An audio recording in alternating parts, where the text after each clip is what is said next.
Abortion కోసం బాలాజీ ఆసుపత్రిలో చేరిన నిఖిత అనే యువతికి రక్తస్రావం ఎక్కువ అవడంతో చికిత్స పొందుతూ మృతి చెందింది. వైద్యుల నిర్లక్ష్యంతోనే నిఖిత మృతి చెందిందని మృతురాలి కుటుంబ సభ్యులు ఆరోపిస్తున్నారు. నిఖిత ఆకస్మిక మృతిని తట్టుకోలేక కుటుంబ సభ్యులు ఆసుపత్రి వద్ద కన్నీరు మున్నీరుగా విలపిస్తున్నారు. నిఖిత కుటుంబ సభ్యులు బంధువులు ఆసుపత్రి వద్ద ఆందోళనకు దిగారు. నిఖిత మృతి చెందిన విషయాన్ని పోలీసులకు చెప్పకుండా ఆసుపత్రి యాజమాన్యం గోప్యత పాటించడం పట్ల పలు అనుమానాలు వ్యక్తమవుతున్నాయి. పోలీసులకు సమాచారం ఇవ్వకుండా నిఖిత మృతదేహాన్ని పోస్టుమార్టం కోసం గాంధీకి తరలించడంతో ఆసుపత్రి యాజమాన్యంపై ఆగ్రహం వ్యక్తం చేస్తున్నారు. ఇదే విషయమై జవహర్ నగర్ ఇన్స్పెక్టర్ సైదయ్య మాట్లాడుతూ అబార్షన్ చేసుకునేందుకు నిఖిత తన బాయ్ ఫ్రెండ్ తో అక్కడికి వచ్చినట్టు తెలిపారు.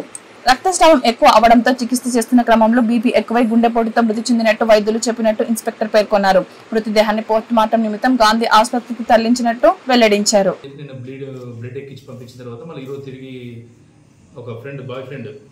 కృష్ణ అని కిషోర్ అని బాయ్ ఫ్రెండ్తో వచ్చి మేమిద్దరం భార్యాభర్తలను చెప్పుకొని హాస్పిటల్ అడ్మిట్ అయింది.